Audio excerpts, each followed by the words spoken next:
Today we are going to discuss drug therapy of cough. And for that we should know what is mean by cough. So cough is the protective reflex mechanism which removes foreign material, irritants and excess secretions from respiratory tract. What is cough? Cough is physiologically useful protective reflex mechanism. What is cough? Cough is physiologically useful protective reflex mechanism. It's a protective reflex mechanism which removes foreign materials, irritants and excessive secretions from the respiratory tract. So basically it's a protective reflex mechanism. It's an involuntary reflex and major defensive mechanism.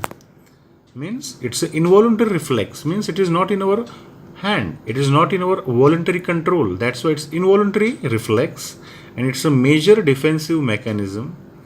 And it is said that the cough should not be suppressed indiscriminately because it's a physiologically useful protective reflex mechanism. So it should not be suppressed. Mechanisms of cough. Mechanisms of cough is very complex process. Means CNS and peripheral nervous systems are involved. Not only central nervous system but also peripheral nervous systems are also involved. There is a changes in the bronchial smooth muscles and bronchial mucosa is responsible for cough. There is a changes in the bronchial smooth muscles and there is a bronchial mucosa which is also involved in the cough reflex. And most importantly, the cough center is the medulla oblongata. The center for the cough is the medulla, and cough receptors or stretch receptors which are present in the pharynx, larynx and lungs. So basically what is important? Mechanism of cough is very much complex. CNS and PNS both systems are involved.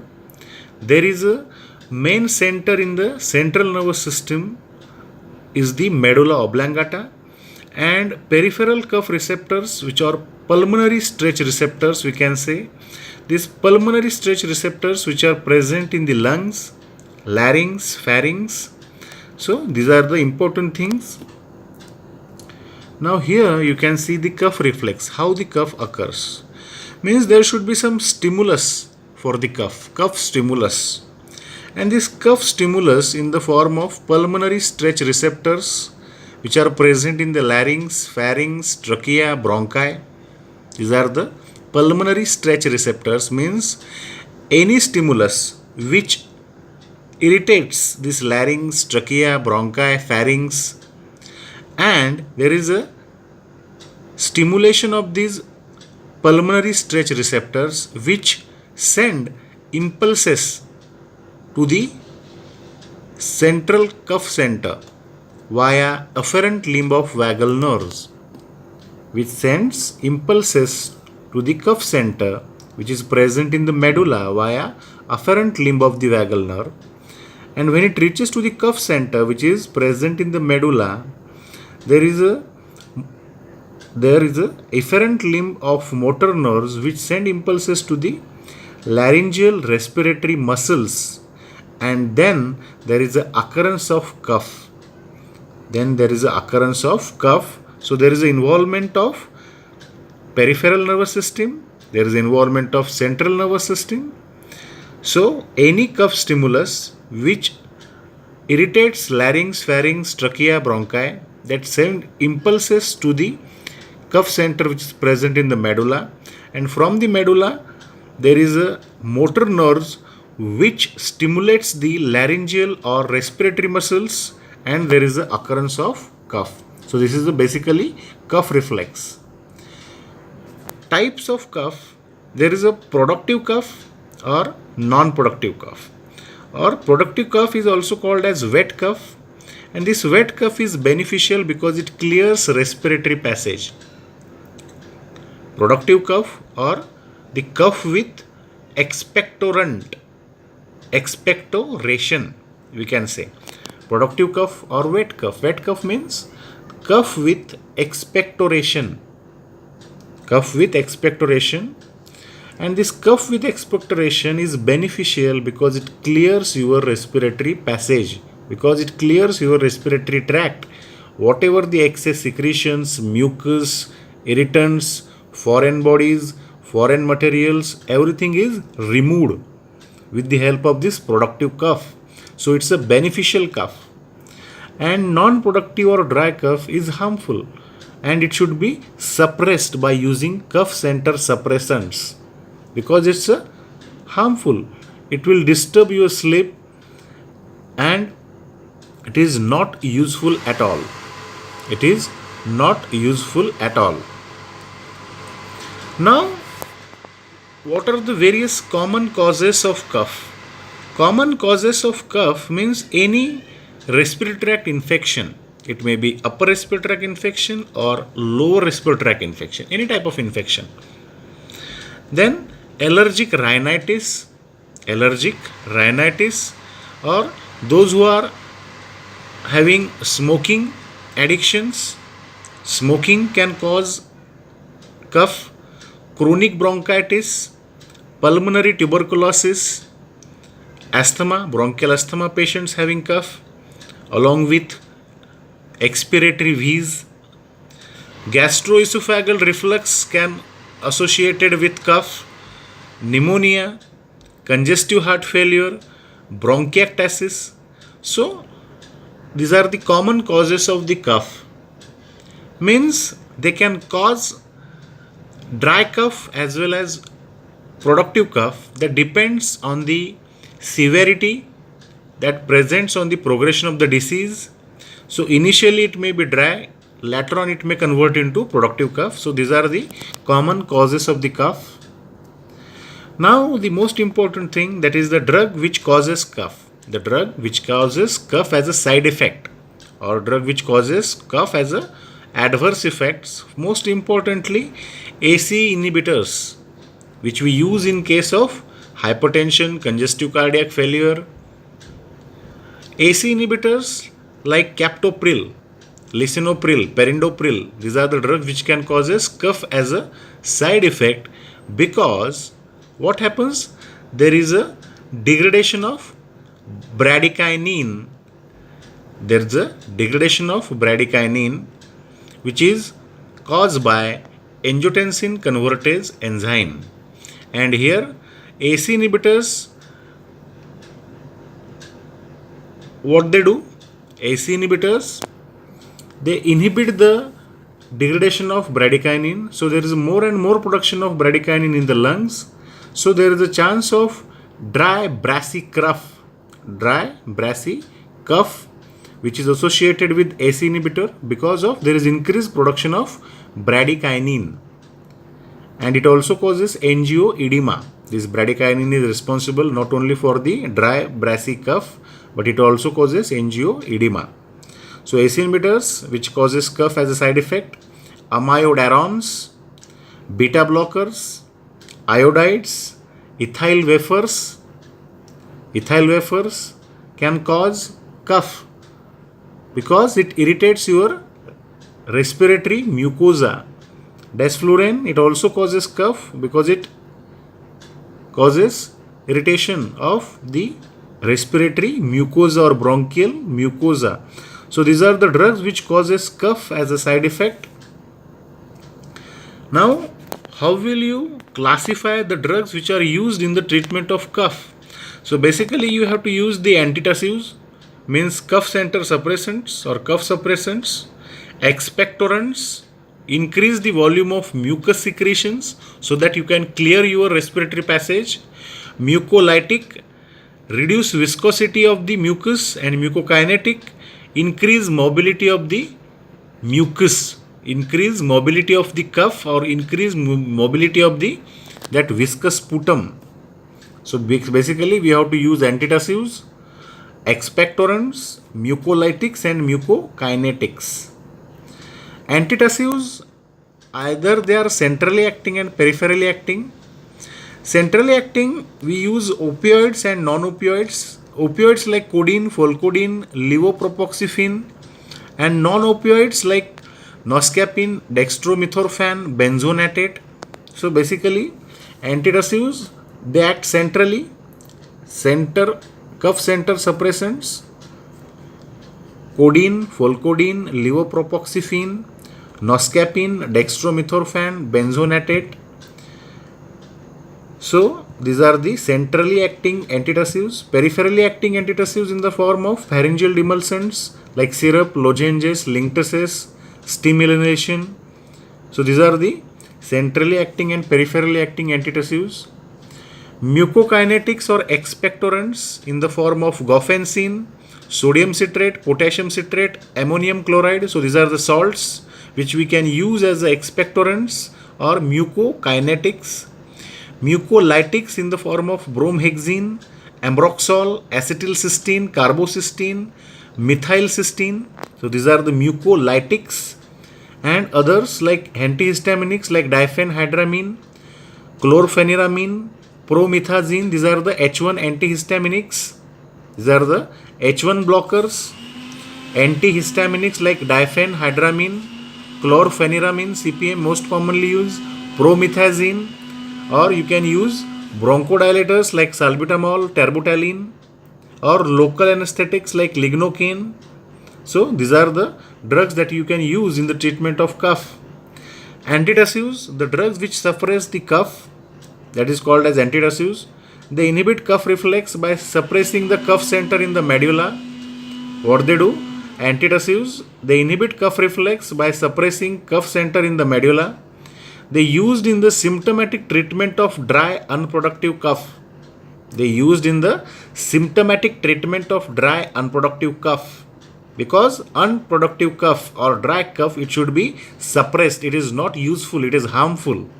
So better you should suppress it by using antidepressives. It is contraindicated in children less than 1 year of age because it can cause respiratory depression. It is contraindicated in the bronchial asthma patient, or it is contraindicated in the children which are less than 1 year of age because it can cause respiratory depression. So codeine is the most commonly used ingredient in most of the cough syrups which are used for dry cough. So this codeine is a semi-synthetic opioid analgesic. It acts on mu receptors or opioid receptors. Where it acts on mu receptors or opioid receptors, and it suppresses the cough at subanalgesic dose. Means codeine is a semi-synthetic opioid analgesic. What is codeine? Codeine is a semi-synthetic opioid analgesic. It acts on mu receptors or it acts on opioid receptors, and it suppresses the cough at a subanalgesic dose like 15 milligram in the tablet form or 15 milligram per 5 ml of syrup. So it acts as a cough center suppressant at a subanalgesic dose. It acts as a cough center suppressant at a subanalgesic dose. It is less potent than morphine. It is more selective for cough center.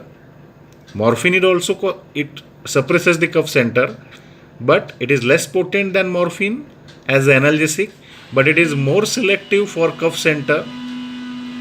And antitussive action is blocked by naloxone. It has less addiction liability. It uses, where we can use this codeine. We can use this codeine as an antitussive, analgesic, antidiarrheal. Means codeine can be used as a cough center suppressant. It also used as an analgesic, and it is also used as a antidiarrheal agent because it reduces the peristaltic activity.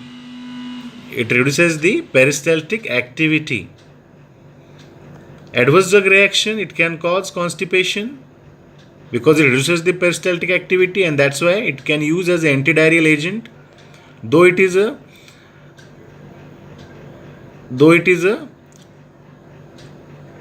Semisynthetic opioid analgesic, it can cause drowsiness and respiratory depression, and it is contraindicated in the bronchial asthma patients and children which are less than 1 year of age because it causes respiratory depression. Now Folcodine, antitussive efficacy is similar to codeine. Antitussive efficacy is similar to codeine. No analgesic effect, so no abuse liability or addictive effect. It's a longer acting than codeine. Dose is 10 to 15 milligram 3 to 4 times in a day. So Folcodine is better than codeine and it is used in most of the cough syrups. Now Noscapine. Noscapine is a natural antitussive. It is also an opium alkaloid. But what are the advantages? No addictive, non-analgesic, constipating properties, means no addiction, no abuse liability, no constipating properties. These are the advantages. It's a mild bronchodilator and respiratory stimulant. It's a mild bronchodilator and respiratory stimulant. Do not interfere with the mucociliary movement. That is the important thing. Unlike codeine,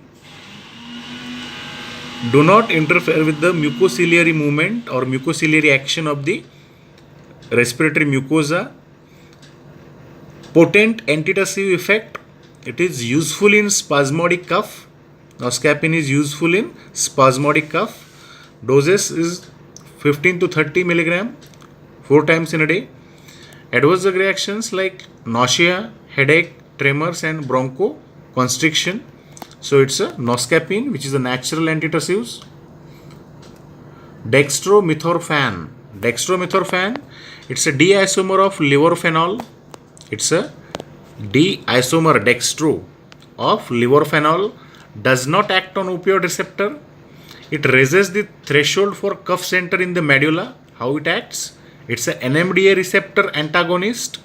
It raises the threshold for cough center in medulla. Antitussive action is not blocked by naloxone. NMDA receptor antagonist. It's an NMDA receptor antagonist. Least addiction, least constipation, minimal drowsiness. These are the advantages of dextromethorphan. No analgesic action, no effect on mucociliary action, unlike codeine. It is used along with antihistaminics and bronchodilators as a cough suppressant. 10 milligram 3 times in a day. It can cause nausea, vomiting, ataxia. So dextromethorphan. Benzonatate. This benzonatate acts centrally and peripherally. It is chemically related to the procaine, which is a local anesthetic. Chemical structure is similar to the local anesthetic, which is procaine. It acts centrally and peripherally. Benzonatate. It acts centrally and peripherally. Particularly, it acts on the pulmonary stretch receptors which are present in the lung. Means it suppresses the pulmonary stretch receptors. Which are present in the lungs, pharynx, larynx. And many cough mixtures included benzonatate as one of the ingredient. Many cough mixtures incorporate benzonatate as one of the ingredients. Pharyngeal demulcents. Demulcent means soothing action in the sore throat, pleasing action. It soothes the irritating pharynx. So demulcents we are using for soothing action in sore throat or pharyngitis. It is used when cough arises due to irritation above the larynx, mostly from the pharynx region. Above the larynx means there is a cough arises from the pharynx region whenever there is a sore throat, pharyngitis. So it reduces the afferent impulse from inflamed pharyngeal mucosa. What does it do? It reduces the afferent impulse from inflamed pharyngeal mucosa. And there is a symptomatic relief in dry cough or pharyngitis. So it is used as a syrup, lozenges, linctuses. Now mucokinetics or expectorants. Expectorants or expectorare, it's a drive from the chest. It will clear your respiratory passage by increasing the volume of bronchial secretion. What does it do? Increases the volume of bronchial secretion and decreases the viscosity of sputum. It increases the volume of bronchial secretion and decreases the viscosity. Hence, cough becomes less tiring and more productive. So, it facilitates the removal of the thick viscid sputum. So, it's a directly acting expectorant. And drugs like guaifenesin, sodium and potassium citrate or acetate, reflexly acting drugs like ammonium salts and potassium iodide. So, these are the mucokinetics or expectorants. What they do? They increase volume of bronchial secretion, decrease viscosity of the sputum. Kinetics. Kinetics means increase volume of the bronchial secretions and it decrease viscosity of the sputum. So it makes that cough less tiring and more productive. So it facilitates the removal of that viscous sputum. It's a directly acting drugs like guaifenesin, sodium citrate, potassium citrate or acetate, ammonium salt and potassium iodides. Mucolytics. Mucolytics in the form of acetylcysteine, carbocysteine. So acetylcysteine, it reduces the viscosity of sputum by opening the disulfide bonds of mucous proteins. What they do? They reduce viscosity of sputum. How come? By opening the disulfide bonds of mucous proteins. So it is given along with the bronchodilator since it is known to cause bronchospasm. It makes the sputum thin and less viscid. So cough becomes less tiring and more productive. Nausea, vomiting, rashes, pruritus, bronchospasm, hemoptysis. So this acetylcysteine reduces the viscosity of sputum by opening disulfide bonds of mucous proteins. It is given along with bronchodilator since it is known to cause bronchospasm.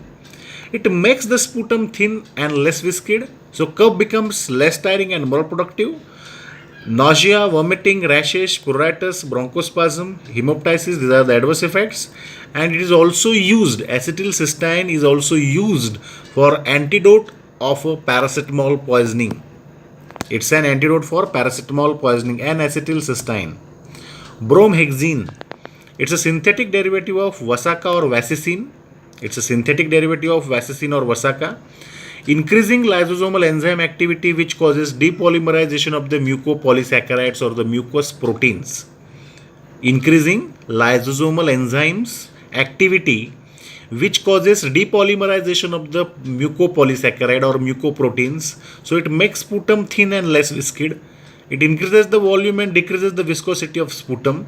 Hence cough becomes less tiring and more productive. Adverse effects like GI upset, rhinorrhea, lacrimations. These are the adverse effects of the bromhexine, which is a synthetic derivative of Vasicine. How does it act? It acts on the lysosomal enzymes. It acts by increasing the lysosomal enzyme activity, which causes depolymerization of the mucous proteins. So it makes the sputum thin and less viscid, and cough becomes less tiring and more productive. Ambroxol, it's a metabolite of bromhexine. It breaks the viscid sputum. It stimulates the synthesis and release of surfactant by type 2 pneumocytes. It is used in respiratory diseases with excessive and viscid sputum. Dose is 15 to 30 milligram 3 times in a day. Ambroxol. Now Dornase alpha. Dornase alpha is a highly purified solution of recombinant human deoxyribonuclease 1. What is Dornase alpha? Dornase alpha is the highly purified solution of recombinant human deoxyribonuclease 1. Now what is this deoxyribonuclease 1? It's an enzyme which selectively cleaves DNA. And this Dornase alpha hydrolyzes the DNA present in the sputum or mucus.